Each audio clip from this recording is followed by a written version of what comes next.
The letter was nestled among the usual stack of bills and advertisements, its elegant script standing out against the mundane. I knew Ethan's handwriting anywhere, and the sight of it made my heart skip a beat. My name is Callie, and I've been a paralegal for over a decade. I've always prided myself on my ability to read between the lines, but nothing prepared me for the words that unfolded before me. Callie, it began, I have something important to ask you. Meet me tonight at our spot. Our spot was a quaint little restaurant by the river, where we first met 2 years ago. I felt a mix of excitement and anxiety bubbling up. Ethan wasn't usually one for grand gestures, so whatever he had to say must be significant. The day dragged on, each tick of the clock echoing the flutter of anticipation in my chest. As evening descended, I found myself at the restaurant, the soft glow of candlelight casting a warm hue over everything. Ethan was already there, his usual confident demeanor slightly frayed at the edges. He rose to greet me, his smile a bit too wide, his eyes not quite meeting mine. Callie, I'm glad you came, he said, pulling out a chair for me. There was a nervous energy in his movements, a telltale sign that something was up.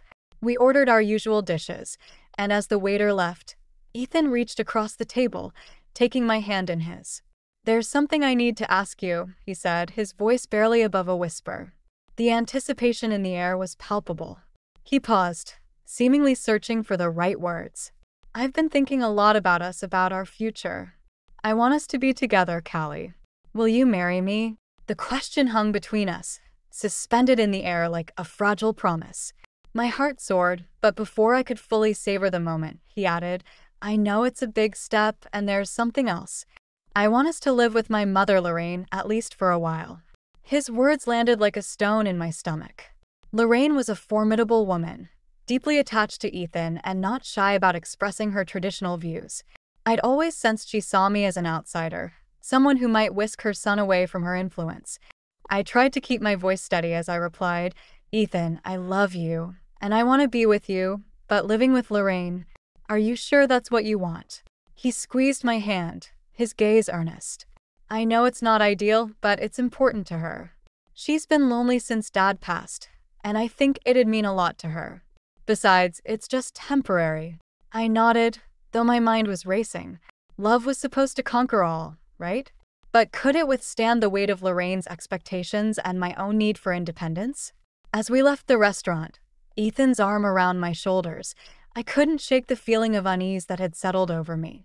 The night was filled with the promise of a new chapter, yet I couldn't help but feel like I was stepping into a story where the ending wasn't mine to write. Back at my apartment, I replayed the evening in my mind. Ethan's proposal was supposed to be a moment of pure joy, but instead, it felt like a puzzle with pieces that didn't quite fit. I wanted to believe that love would smooth out the edges, but a part of me couldn't ignore the nagging doubt. As I lay in bed, staring at the ceiling, I thought about Lorraine.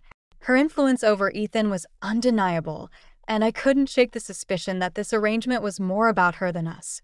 I'd seen the way she looked at me, as if I were a threat to her carefully constructed world. The next morning, I woke with a renewed determination. I'd agreed to Ethan's plan, but I wasn't going to lose myself in the process.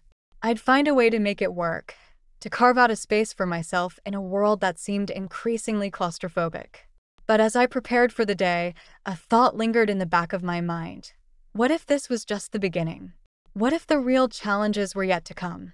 And with that question echoing in my thoughts, I knew this was just the start of a journey that would test everything I believed about love, family, and justice.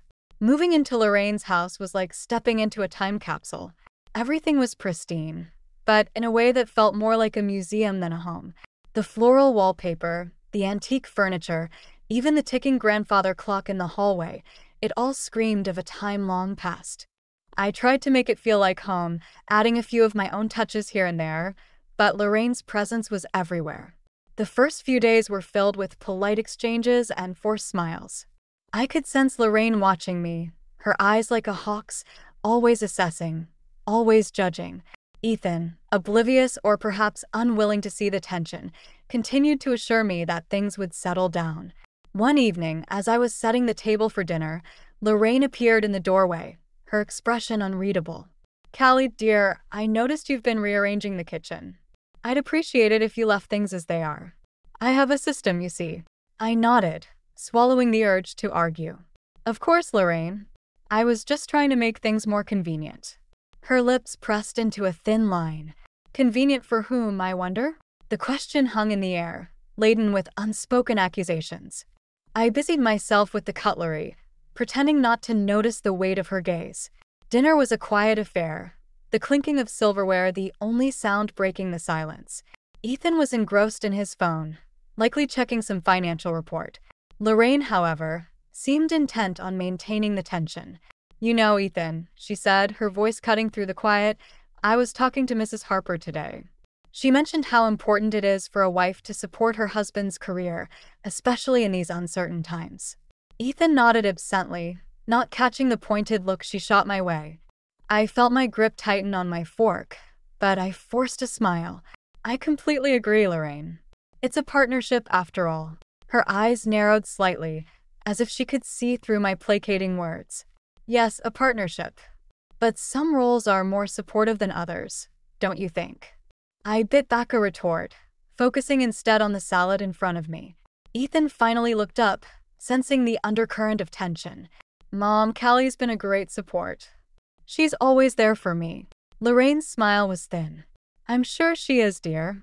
After dinner, Ethan and I retreated to our room, the silence between us heavy with unspoken words. I could feel the frustration building, but I wasn't ready to confront it just yet. Instead, I focused on the small things, unpacking boxes, organizing our closet, trying to carve out a space that felt like ours. But the peace was short-lived. A few days later, I noticed some of my things had gone missing. At first, it was small items, a hairbrush, a book. I brushed it off, thinking I'd misplaced them in the chaos of moving. But then, my favorite necklace disappeared, and I knew something was amiss. It was during one of those quiet afternoons, when Lorraine was out, that I overheard Ethan on the phone with his sister, Tessa. His voice was low, urgent, and I couldn't help but strain to catch the words. Tessa, you can't keep doing this. Callie's going to notice.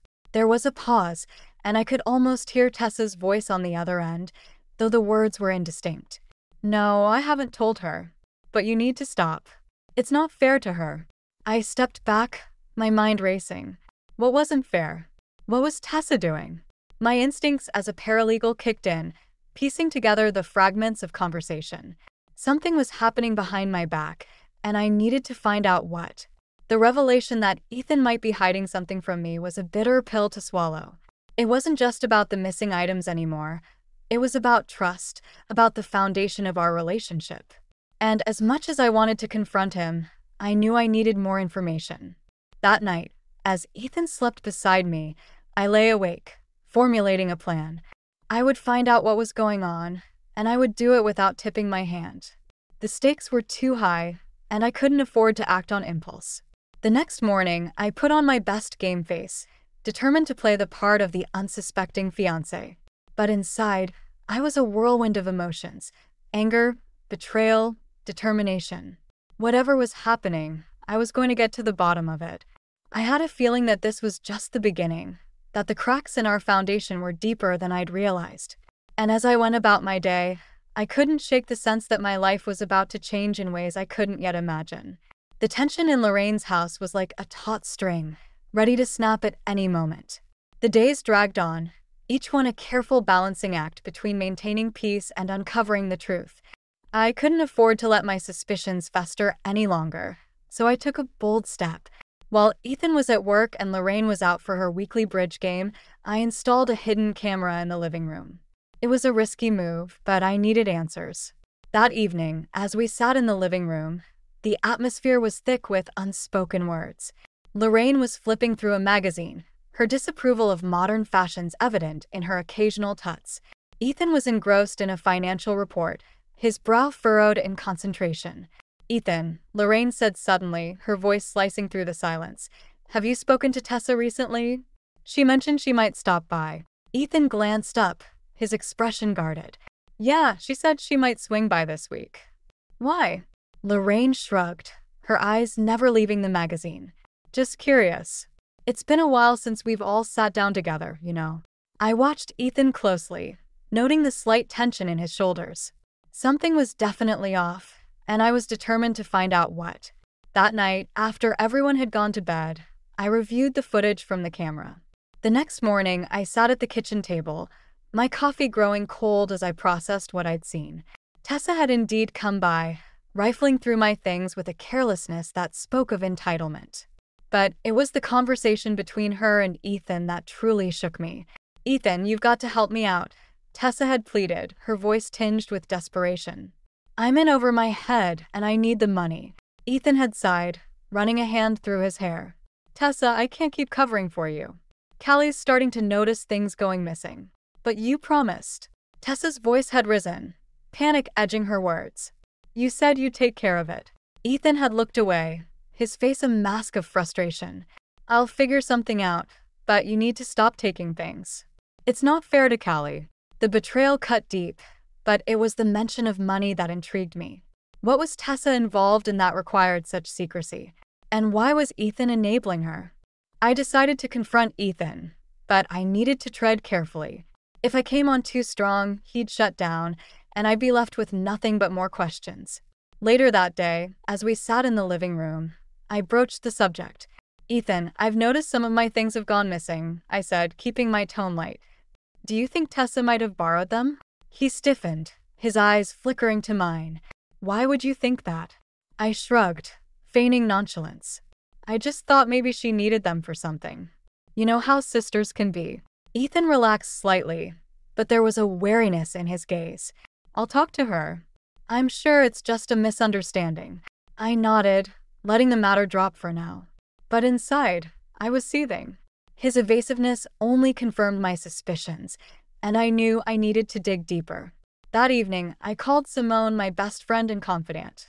Her voice was a balm to my frayed nerves, grounding me as I recounted the latest developments. "Callie, this is serious," Simone said, her voice firm. "You can't let this slide. You need to confront him directly." "I know," I replied, my mind racing with possibilities. "But I need more information. I have a feeling there's more to this than just Tessa's antics." Simone sighed, her frustration palpable even through the phone. "Just be careful, okay? You don't know what you're dealing with yet." As I hung up, I felt a renewed sense of determination. I couldn't let this go on. The longer I waited, the more tangled the web became. I needed to act, and soon. The next day, I decided to follow Tessa. It was a gamble, but I had to know what she was up to. I trailed her to a seedy part of town, watching as she entered a rundown building. My heart pounded in my chest as I waited, wondering what I'd find. When Tessa emerged, she was with a young woman I didn't recognize. They exchanged a few words before parting ways, and I caught a glimpse of the woman's face. She was striking, with vibrant eyes and an air of innocence. Something about her seemed familiar, but I couldn't quite place it. As I drove home, my mind churned with possibilities. Who was this woman, and what was her connection to Tessa? And more importantly, how did she fit into the tangled mess that was my life? I knew I was getting closer to the truth, but the path ahead was fraught with uncertainty. Whatever lay at the end of this journey, I was determined to see it through. Justice, revenge, or something else entirely, I'd find out soon enough. With the revelation of Tessa's theft and the mysterious woman still fresh in my mind, I knew it was time to confront Ethan. I couldn't keep pretending everything was fine when the ground beneath us was crumbling. But I needed to be strategic, to approach this with the same meticulous care I used in my work. That evening, as Ethan and I sat down for dinner, I decided to test the waters. Lorraine was out for the evening, and the house felt quieter, almost conspiratorial. I watched Ethan, noting the tension in his jaw, the way he fiddled with his fork. "Ethan," I began, keeping my tone casual, "I ran into someone interesting the other day. A young woman. She seemed to know Tessa." He looked up, a flicker of something, panic, maybe, crossing his face before he masked it with a smile. "Oh, Tessa knows a lot of people." "True," I said, taking a sip of water. "But this one seems special. I think her name was Violet." Ethan's hand stilled, his smile faltering. "Violet? I don't think I know of Violet." His denial was too quick, too practiced. I felt a mix of anger and sadness, but I kept my expression neutral. "Well, she seemed nice." Maybe she's new in town. Ethan nodded, but his mind was clearly elsewhere. I let the conversation drift to safer topics, but inside, I was boiling. He was lying to me, and I needed to know why. The next day, I decided to pay a visit to Simone. I needed her perspective, her unwavering support. As I sat in her cozy living room, the warmth and familiarity of our friendship wrapped around me like a comforting blanket. "Callie, you look like you've seen a ghost," Simone said, handing me a mug of tea. "What's going on?" I sighed, running a hand through my hair. "It's Ethan. I think he's hiding someone from me." I mentioned a woman named Violet, and he acted like he didn't know her, but I could tell he was lying. Simone leaned back, her expression thoughtful. "And this Violet, she's connected to Tessa?" "Seems like it." I saw them together, and Tessa seemed nervous. Simone nodded, her eyes narrowing slightly. "You need to confront him, Callie. This isn't just about missing items anymore. It's about trust." I nodded, knowing she was right. But confronting Ethan was easier said than done. I needed to catch him off guard, to make sure he couldn't wriggle out of it with more lies. That evening, as Ethan and I sat in the living room, I decided to take the plunge. "Ethan, we need to talk," I said, my voice steady despite the turmoil inside. He looked up, his eyes wary. "About what?" "About Tessa, about Violet, about everything." I leaned forward, meeting his gaze head-on. "I know something's going on, and I need you to be honest with me." Ethan's expression shifted, a mix of guilt and defiance.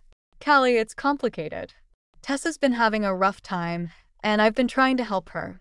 "Help her how?" I pressed, my patience wearing thin. He hesitated, and I could see the wheels turning in his mind. "She got involved with some people. I was just trying to keep her out of trouble." "And Violet?" I asked, my voice softening slightly. Ethan sighed, rubbing the back of his neck. "Violet's. She's a friend. She's been helping Tessa with some things." His vagueness only fueled my frustration. "Ethan, I need more than that. I need the truth." He looked at me, his eyes pleading. "I'm trying to protect you, Callie. I didn't want to drag you into this mess." I sat back, absorbing his words. Protect me? Or protect himself? The lines were blurred, and I wasn't sure what to believe anymore. As the silence stretched between us, I realized that this was a turning point. I had to decide whether to trust him or to dig deeper on my own. The stakes were higher than ever, and I couldn't afford to make a misstep. Later, as I lay in bed, my mind raced with possibilities. Ethan's words had only deepened the mystery, and I knew I couldn't rest until I uncovered the full truth. Whatever it took, I was ready to see this through to the end. And as I drifted into a restless sleep, a new resolve settled over me. Justice, revenge, protection, whatever my motivations, I would find the answers I sought. The game was far from over, and I was determined to win. The tension in the house was suffocating. Lorraine had returned from her evening out, her mood as icy as the winter air. I knew it was only a matter of time before she discovered Ethan's betrayal, and I had to act fast. I needed to expose the truth in a way that would leave no room for doubt or denial. I spent the next day meticulously arranging the evidence. I printed out emails and text messages, each one a piece of the puzzle that painted a damning picture of Ethan's infidelity. I placed them in a neat stack on the dining table, a silent testament to the chaos lurking beneath the surface of our lives. That evening, as we sat down for dinner, I felt the weight of the impending confrontation pressing down on me. Lorraine was unusually quiet, her eyes flicking between Ethan and me, as if sensing the storm brewing just beneath the surface. Ethan, oblivious to the evidence awaiting him, was engrossed in his phone. I watched him, my heart a mix of anger and sadness. How had it come to this? How had we ended up on opposite sides of a battlefield I never wanted to fight on? "Ethan," I said, my voice steady despite the turmoil inside, "there's something on the table you should look at." He glanced up, confusion clouding his features. "What is it?" "Just take a look," I replied, gesturing to the stack of papers. As Ethan picked up the evidence, Lorraine's curiosity got the better of her. She leaned forward, her eyes narrowing as she read over his shoulder. The silence in the room was deafening, the air thick with anticipation. Ethan's face paled as he flipped through the pages, his expression shifting from confusion to disbelief. "Callie, what is this?" he demanded, his voice tinged with desperation. "It's the truth, Ethan," I replied, meeting his gaze head-on. I couldn't keep pretending everything was fine when it wasn't. Lorraine's eyes were wide, her voice a whisper. "Ethan, is this true?" Ethan looked between us, trapped in a web of his own making. "Mom, I can explain," he started, but Lorraine cut him off with a sharp gesture. "I don't want explanations. I want the truth," she snapped, her voice cold and demanding. Ethan's facade crumbled, his shoulders slumping in defeat. "Yes, it's true," he admitted, his voice barely above a whisper. The room seemed to close in around us, the walls echoing with the weight of his confession. Lorraine's face was a mask of shock and betrayal, her control slipping away as the reality of her son's actions hit her.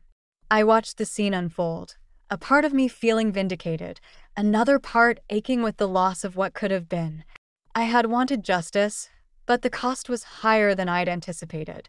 As Lorraine turned to me, her eyes filled with a mix of anger and gratitude, I realized that this was a turning point. I had exposed the truth, but the consequences were far-reaching, affecting not just Ethan and me, but the entire family. "Callie, I didn't know," Lorraine said, her voice cracking with emotion. I nodded, understanding her pain all too well. "I know, Lorraine. I just couldn't keep it to myself any longer."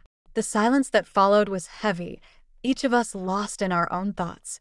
But before I could process what had happened, a new revelation hit me like a freight train. "Ethan," I said, my voice steady despite the chaos inside, "I saw Tessa with a woman named Violet." "Who is she?" Ethan's eyes widened, panic flaring in their depths. "Callie, who is she, Ethan?" I pressed, my patience wearing thin. She's someone I met through work," he admitted, his voice shaking. I didn't mean for it to get this far. The admission hung in the air, a new layer of betrayal added to the already tangled mess. I felt my resolve harden, the need for justice burning brighter than ever. As the night wore on, I realized that my understanding of revenge and justice had shifted. It wasn't just about exposing the truth. It was about finding a way to move forward, to reclaim my life from the wreckage Ethan had left behind. And as I lay in bed that night, the weight of the day pressing down on me, I knew that the road ahead would be difficult. But I was ready to face whatever came next, armed with the knowledge that I had the strength to see it through. The air was thick with tension as we gathered around the dining table for what would be an unforgettable family dinner. Lorraine had insisted on it, wanting to maintain some semblance of normalcy, though we all knew the evening was anything but normal. I watched Ethan, his face a mask of forced calm, as he picked at his food, avoiding eye contact with everyone. Lorraine, ever the matriarch, cleared her throat, her voice cutting through the silence. "Ethan, I think it's time we address the elephant in the room." Ethan sighed, setting down his fork. "Mom, I've already explained." "No, Ethan," she interrupted, her tone firm. "You've made excuses. Now, I want the truth. All of it." The room seemed to shrink, the walls closing in as the weight of her words settled over us. I sat back, observing the unfolding drama, feeling both vindicated and heartbroken. This was the moment I had orchestrated, yet the reality of it was far more painful than I'd anticipated. Ethan hesitated, glancing at me, then back at Lorraine. "I messed up, okay? I made some bad decisions, but I was trying to fix things." "Fix things?" Lorraine's voice was incredulous, her disbelief palpable. "By lying to everyone? By dragging Callie into this mess?" Ethan's shoulders slumped, the fight leaving him. "I didn't want to hurt anyone." "But you did," I said quietly, my voice steady despite the turmoil inside. "You hurt all of us, Ethan." He looked at me, his eyes filled with a mix of regret and desperation. "Callie, save it, Ethan." I cut him off, the words sharper than I intended. "I'm done listening to your half-truths." The silence that followed was suffocating, each of us lost in our own thoughts. But before the tension could dissipate, the doorbell rang, shattering the fragile quiet. Lorraine rose to answer it, her movements stiff and mechanical. A moment later, she returned with Tessa in tow, her expression a mix of defiance and fear. "Tessa, what are you doing here?" Ethan asked, surprise and irritation lacing his voice. "I needed to talk to you," Tessa replied, her gaze darting nervously between us. Lorraine gestured for her to sit, her patience clearly wearing thin. "We're all ears, Tessa." Tessa hesitated, wringing her hands. "I didn't mean for things to get so out of hand. I was just trying to help a friend." "A friend?" Lorraine echoed, disbelief coloring her tone. "What friend?" "Violet," Tessa admitted, her voice small. "She got into some trouble, and I thought I could help." The revelation hung in the air, a new layer of complexity added to the tangled web. I felt my heart sink, the situation spiraling further out of control. Ethan ran a hand through his hair, frustration etched into his features. "Tessa, you should have told me. We could have figured something out together." "I didn't want to drag you into it," Tessa replied, her voice cracking. "I thought I could handle it on my own." The room was silent, each of us grappling with the implications of Tessa's confession. I felt the weight of it all pressing down on me, the enormity of the situation overwhelming in its complexity. As the evening wore on, the reality of our fractured family dynamics became painfully clear. Lorraine, once so sure of her influence, now seemed lost, her control slipping away with each new revelation. Ethan, caught in a web of his own making, was forced to confront the consequences of his actions. And Tessa, desperate for validation, had unwittingly dragged us all into her mess. I watched them, my heart heavy with a mix of emotions. I had wanted justice, but at what cost? The lines between right and wrong had blurred, leaving me questioning my own motivations. And as I sat there, surrounded by the debris of our once promising future, I realized that this was my lowest point. The path to resolution seemed impossible, the prospect of moving forward daunting in its uncertainty. But even in the midst of despair, a flicker of determination remained. I had come this far, and I wasn't about to give up now. I would find a way to navigate the chaos, to reclaim my life from the wreckage. As the night drew to a close, I knew that the road ahead would be fraught with challenges. But I was ready to face them, armed with the knowledge that I had the strength to endure. Whatever came next, I would see it through, determined to emerge from the darkness stronger than before. The day began like any other, but I felt the tension in the air, an electric charge that promised change. I knew that today, everything would come to a head. Ethan had been avoiding me since the dinner, and Lorraine's silence was a testament to her shock and disappointment. I needed to confront Ethan, to make him face the consequences of his actions, and there was no more room for delay. As the afternoon sun cast long shadows across the living room, I gathered my resolve. I found Ethan in his office, surrounded by papers and the remnants of his once carefully constructed life. He looked up as I entered, his expression a mix of weariness and defensiveness. "Callie," he began, but I held up a hand, stopping him. "No more excuses, Ethan. We need to talk." He nodded, setting aside the papers. "I know. I've been a mess, and I'm sorry." "Sorry isn't enough," I replied, my voice steady. "You've hurt everyone around you, and it's time you own up to it." Ethan's gaze dropped, his fingers tapping nervously on the desk. "I didn't mean for it to get this far. I thought I could handle it, but everything spiraled out of control." I took a deep breath, the weight of the past weeks pressing down on me. "You need to fix this, Ethan. Not just for me, but for yourself." He looked up, a flicker of determination in his eyes. "I will. I promise." Before I could respond, the doorbell rang, echoing through the house. We both froze, the unexpected interruption adding a new layer of tension. Lorraine answered the door, her voice carrying through the hallway. "Ethan, it's for you." Ethan and I exchanged a glance, then made our way to the door. Standing there was a stern-looking man in a suit, a folder clutched in his hand. "Mr. Caldwell?" the man asked, his tone professional. "Yes, that's me," Ethan replied, his voice wary.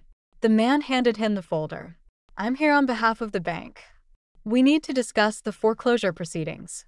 The words hit like a punch to the gut, the reality of Ethan's financial instability crashing down on us.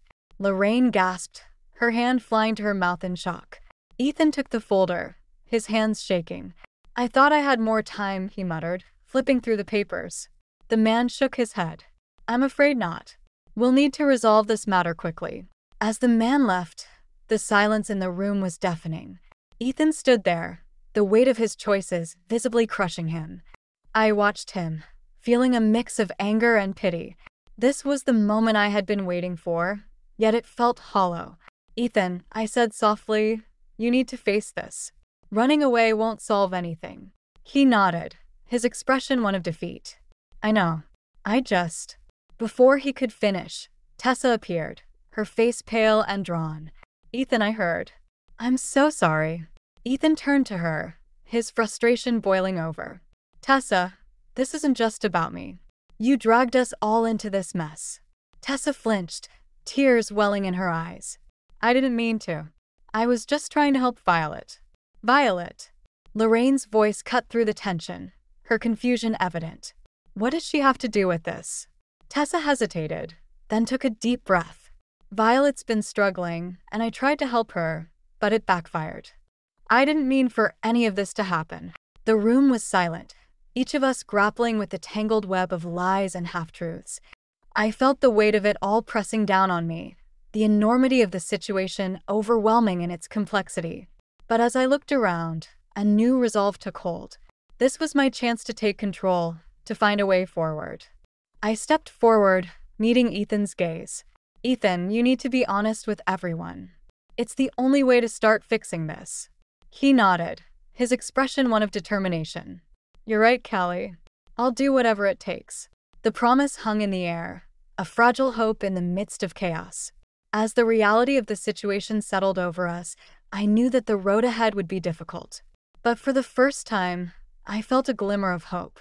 The confrontation had brought us face to face with the themes of justice and redemption, forcing us to reevaluate our choices and motivations. And as I stood there, surrounded by the remnants of our fractured lives, I knew that we had the strength to rebuild, to find a new path forward. The journey wouldn't be easy, but I was ready to face it, armed with the knowledge that I had the power to shape my own destiny. Whatever came next, I would see it through, determined to emerge stronger and wiser than before. A few weeks had passed since the tumultuous events that had upended our lives. I had moved out of Lorraine's house and into a cozy apartment that overlooked a small park. It was a space that felt entirely my own, a sanctuary where I could begin to piece together the fragments of my life. The morning sun streamed through the windows, casting warm patterns on the hardwood floors. I sipped my coffee, savoring the quietude that had been so elusive in recent months. My phone buzzed, breaking the silence. It was a message from Lorraine, asking if we could meet for lunch. I hesitated for a moment, then agreed. It was time for closure, for all of us. As I walked into the cafe, I spotted Lorraine sitting at a corner table, her expression a mix of anticipation and nervousness. She stood as I approached, greeting me with a tentative smile. "Callie, thank you for meeting me," she said, her voice softer than I remembered. "Of course, Lorraine," I replied, taking a seat. "I think we both need this." She nodded, her hands fidgeting with the edge of her napkin. I wanted to apologize for everything.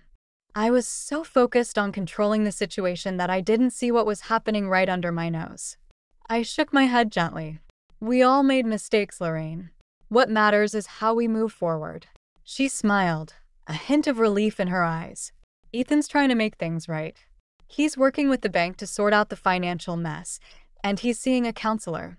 "That's good to hear," I said, genuinely pleased. "He needs to find his own path, just like I did."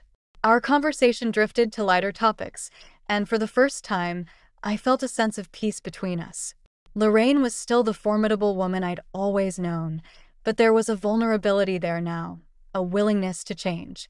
As we finished our meal, Lorraine reached across the table, her hand covering mine. "Thank you, Callie, for everything. You've been stronger than I ever gave you credit for." I smiled, squeezing her hand gently. "We're all stronger than we think." After lunch, I took a leisurely walk through the park, reflecting on the journey that had brought me here. The path had been fraught with challenges, but each one had taught me something valuable about myself and the people around me. Back at my apartment, I found a note slipped under the door. It was from Violet. She wanted to meet to clear the air. I hesitated, memories of her involvement with Ethan and Tessa still raw. But curiosity won out, and I agreed to meet her at a nearby coffee shop. Violet was already there when I arrived, her camera slung over her shoulder. She looked up as I approached, her expression a mix of apology and hope. "Callie, I'm so sorry for everything," she began, her voice earnest. "I didn't know the full story. I never meant to cause any trouble." I studied her for a moment, seeing the sincerity in her eyes. "I believe you, Violet. We were all caught up in something bigger than ourselves." She nodded, relief washing over her features. "I've been working on my photography, trying to find my own way. I'd love to show you some of my work." A small smile tugged at my lips. "I'd like that." As Violet showed me her photos, I was struck by her talent, the way she captured the world with a unique perspective. It was clear that she had found her calling, and I felt a sense of satisfaction knowing that I had played a part in her journey. Our conversation drifted to future plans, and I realized that this unexpected friendship was a testament to the power of forgiveness and growth. We were both moving forward, carving out new paths from the chaos of our pasts. As I left the coffee shop, I felt a sense of closure settling over me.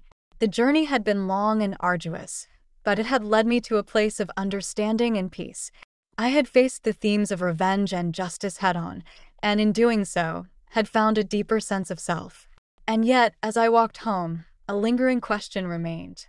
What would the future hold for all of us? The uncertainty was daunting, but it was also exhilarating. I was ready to embrace whatever came next, confident in my ability to navigate the complexities of life. The story wasn't over, but I was ready for the next chapter, whatever it might bring. With each step, I felt lighter, more certain of the path I was on. The future was wide open, and I was ready to meet it head-on, armed with the lessons of the past and the promise of a new beginning.